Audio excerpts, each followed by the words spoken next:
If I was honest with myself, what I really want to do, probably still want to do, is to gamble in a very, very sick and uncontrolled way, but not have the consequences. If you have young people who are all of a sudden starting out life in tremendous debt, they haven't even started working yet, what are we doing? Like, I fear for a future of this being unchecked without some safeguards. Everything that I had done in my years of gambling like flashed before my eyes, you know, like the financial problems, the lying, the long hours. And I realized, I was like, oh my gosh, I did the very thing that I've said my whole life I wouldn't do. Today's guest is Elizabeth T.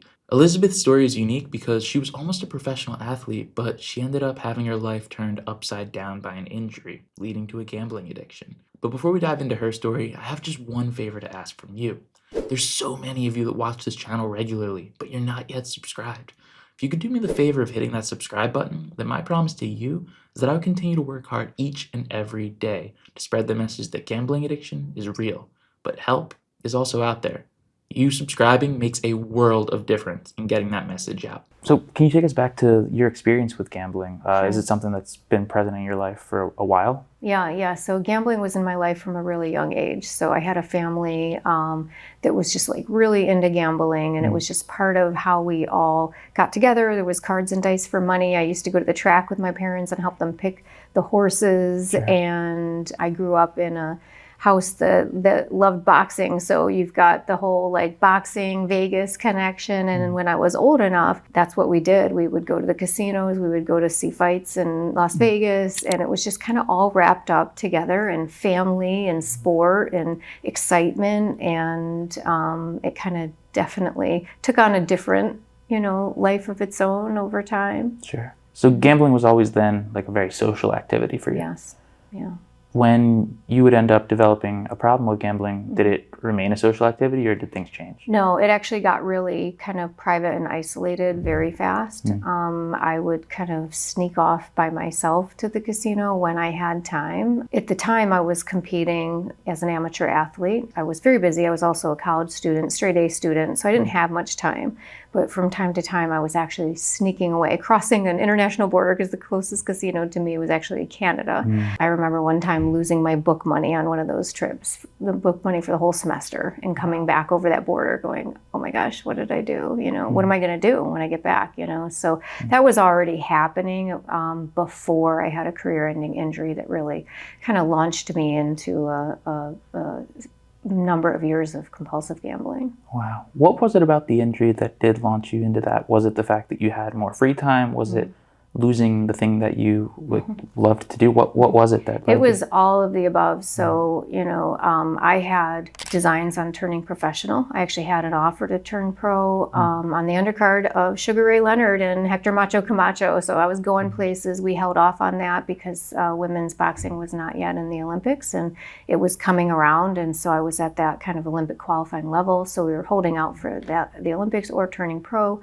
And my schedule was very kind of caught up, very intense, competing. It's a very like adrenaline driven thing. And so my schedule completely changed. I went from working out, hours a day, 6 days a week, no downtime, to nothing, because I wasn't able to do anything but some light cardio the doctor said I could do. So I was really missing that adrenaline. I was really missing that excitement. I went out on a loss. So I had my one and only career loss right before the end of my career. So I'm feeling very like lack of confidence. And I remember that when I would be at that poker table, I felt like this sense of importance and action, like we've all heard about action. I missed that, and I could get that at the poker table. I could get, when I would be going to the ring for a fight, my heart would be pounding. It would be like I had earmuffs on. I couldn't hear anything. It'd be like tunnel vision on my opponent. I got that feeling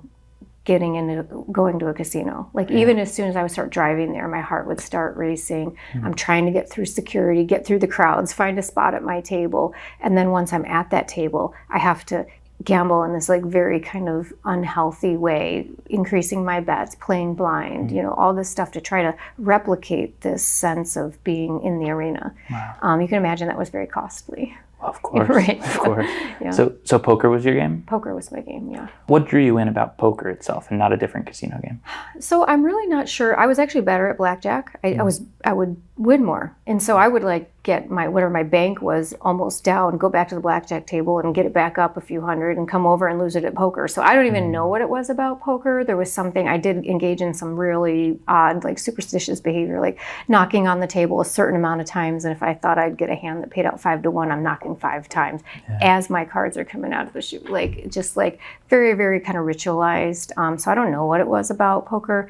I know that, making it more risky, like that I wasn't likely to win for some reason, that did it for me. It elevated that experience. So it was more like an intensity of experience for me. So then during your gambling experience, in parallel with that, you're also pursuing a career in counseling and trying to help people. Right. Talk me through kind of that situation. Like your personal life is maybe a little more chaotic, and then your professional life is you're helping people turn their lives around. Yeah, that's a really interesting time in my life because I was very compartmentalized, and I think a lot of athletes are used to that. So like when you have pain, now I had that injury for a full year before I even admitted it to anybody. So I compartmentalized the pain because I had a job to do and I needed to get there and do it. And only when it started affecting my performance, I was like actually pulling my punches without intending to. So athletes are really good at compartmentalizing, just pack it away, don't acknowledge it, don't think about it, don't feel it.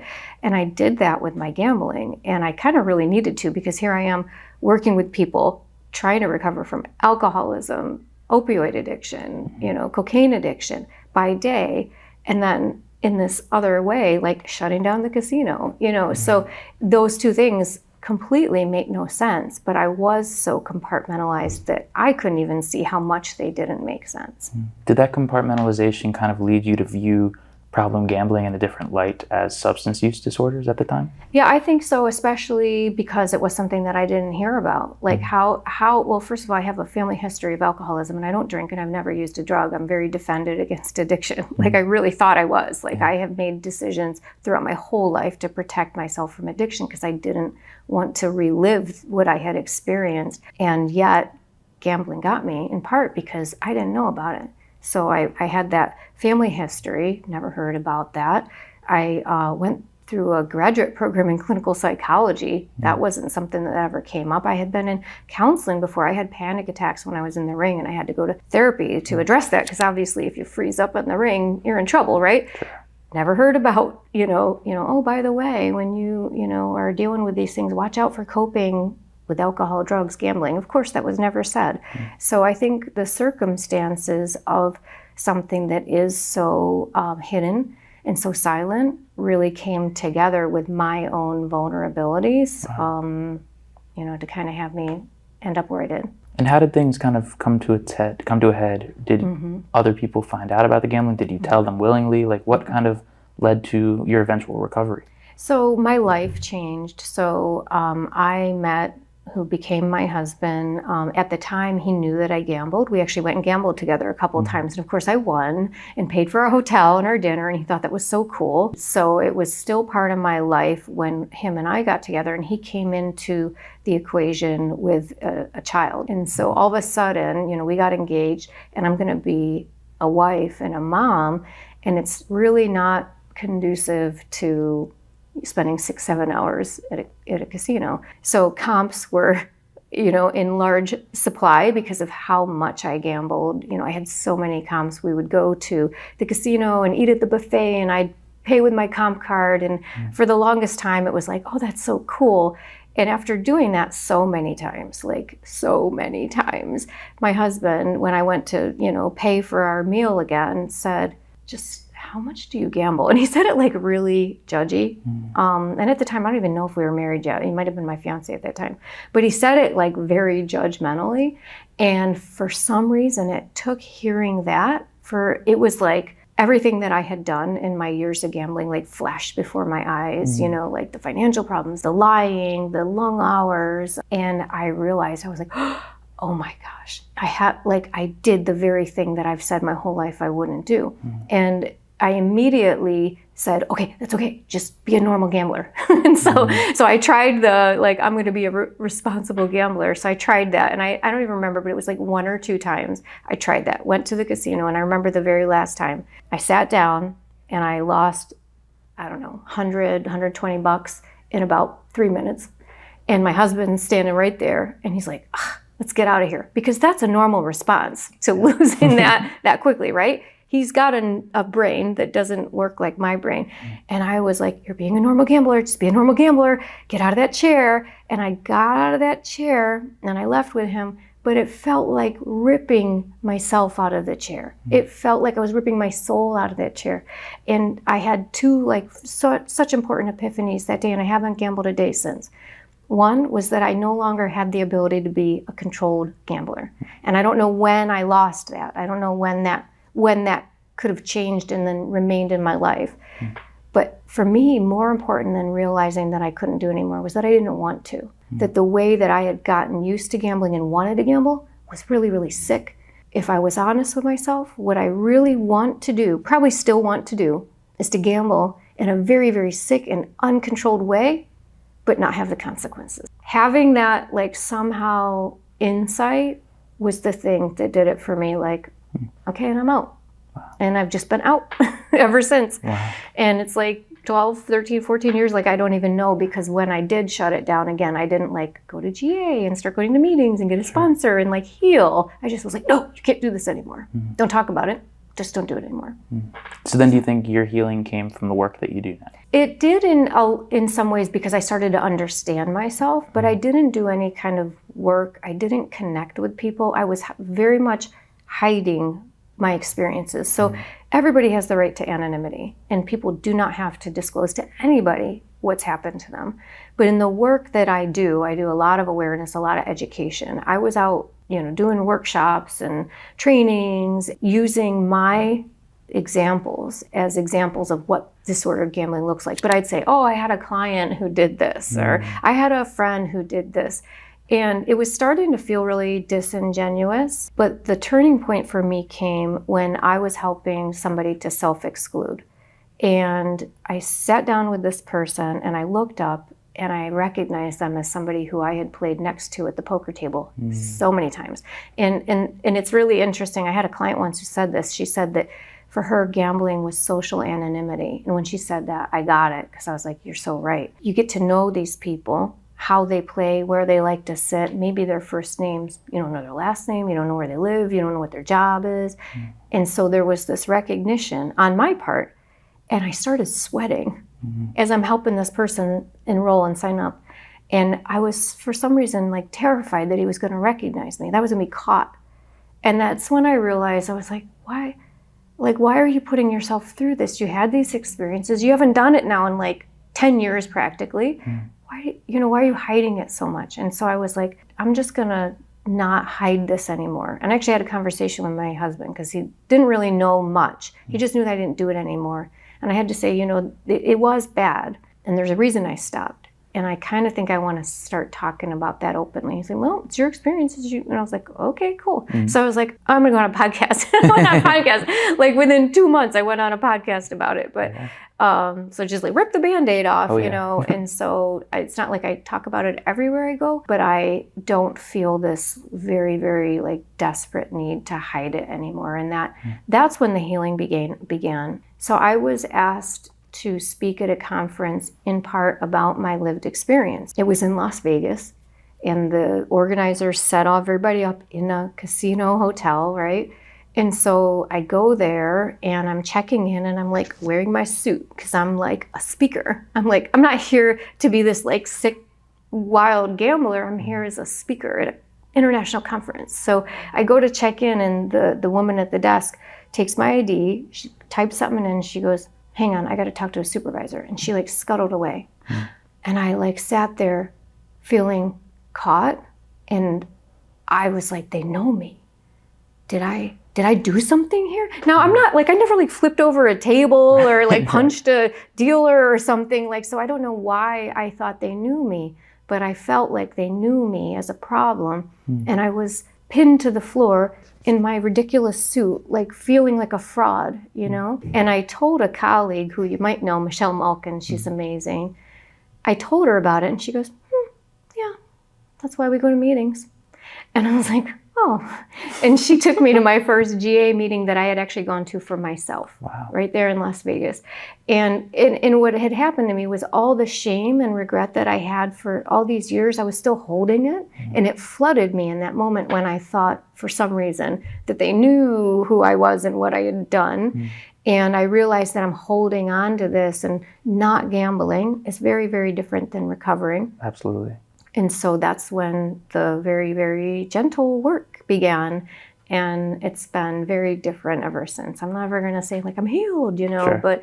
but it's a process now that is a lot more comfortable than what I had been doing.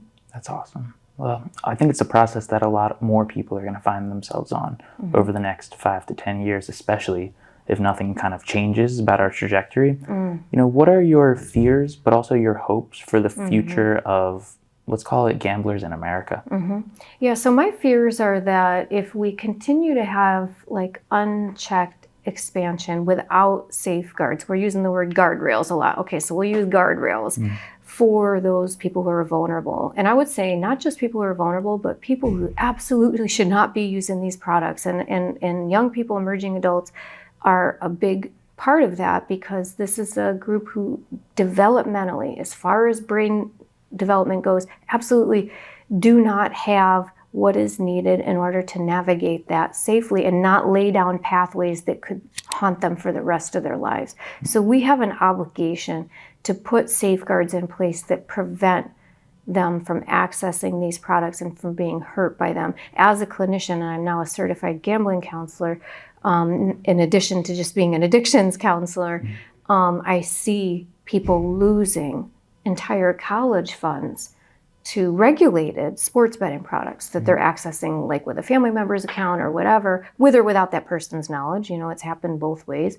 If you have young people who are all of a sudden starting out life in tremendous debt, they haven't even started working yet. Like, what are we doing? Like, I fear for a future of this being unchecked without some safeguards against people who really are not able to safely utilize these products to do so. My hope is that we are able to get support for some of the very same things that work in engaging people to gamble, those very same things to be leveraged to, you know, share messages of caution, to normalize that not everybody is, gambling is not for everybody. Like for me, gambling is not for me at this point in my life, right? There's times in my life that maybe it was for. It wasn't when I was 12 and going to the track and picking the horses, right? Like, but my family didn't know that. So let's get that out there, that there's ages and stages of life that this is not for people. And if people want some sort of like sustainable relationship to this, we're going to avoid those times. We're going to, you know, step back at those times, and we're going to, you know, have some other options for people at those times in their life to recreate and to socialize. So my hope is that we'll get people who are noteworthy, that people look up to. I just saw something, and I'm not going to say it because I'm not going to try to get sued, but a major rap artist just put $1 million bet on a major sporting event. And I saw this very, very cool like social media post that showed how much they put down, how much they'll win if they win. And I was like, we need a person on equal footing in a very similar post that says so-and-so put $1 million in a Roth IRA and they are going to be just fine for the rest of their life. You know, I want somebody who has that kind of clout and notoriety to really to demonstrate to people, like, you don't have to do that. You could do this, and it's probably more likely to work out for you. Like, let's get more people who people look up to, saying like, this isn't for me. It's not for everybody. It's not for me. Here's why I choose not to do it. That's awesome. Maybe it's not for you. Like, wouldn't that be cool? It would be cool. My last question for you: why should people care about people with gambling problems? Right. So as somebody who suffered in silence, I felt like I was the only one. I felt like there was something very uniquely wrong with me. It was very lonely and it was very painful. There are millions of people around us that are in that same situation. It's one of the reasons that people with gambling disorder have the highest suicide attempt rate of any addiction. We should care because people are suffering and because there's reasons that this happened to them. They're not weak, they're not irresponsible, they're not stupid. Circumstances all came together, and it's never going to be one thing. It's going to be a family history plus early exposure plus, a vulnerability and emotional, maybe exposure to trauma. It's going to be a number of things that came together for that specific person to find themselves where they are.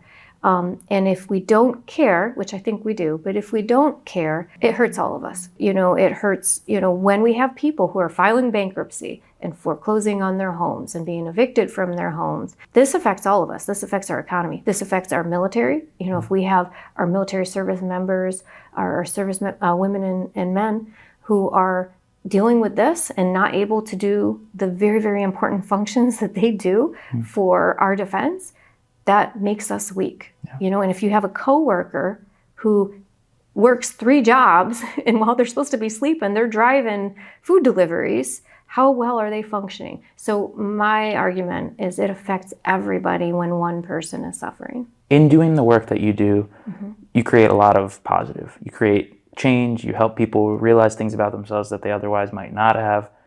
What motivates you to keep doing the work that you do? So for me, there's something that is so powerful and beautiful when I see somebody who's been impacted by gambling make change, because again, they started out feeling completely alone and they have to display and actually engage in quite a lot of vulnerability. They have to make themselves vulnerable in order to heal. And to me, it is just such a transformation. It is so beautiful. For people to open themselves up and say, this happened to me, I did these things. And sometimes the things they did were not great. Addiction can lead to people doing things that they would never do. So to see that healing happen and to see that vulnerability displayed and to see people coming together and supporting each other, it's really incredible. It's really beautiful. People seem to seek help when they feel like there's no hope. Like, I've survived a suicide attempt. I'm maybe going to go to jail. I'm about to get kicked out of my house. My wife is leaving me. And always 100% seek help then. But how about reach out when you're just starting to gamble? Figure out, is this for me right now in my life? Am I doing this right? Should I be doing this maybe a different way if I want to have this in my life longer? So in my opinion, it's never too late to ask for help, and it's never too early to ask for help. This video was produced as part of a larger series where we looked at what will happen to gamblers in America if nothing changes about the direction that we're headed. So here's episode 1 of that. Check it out next. Let's keep getting better together, one day at a time.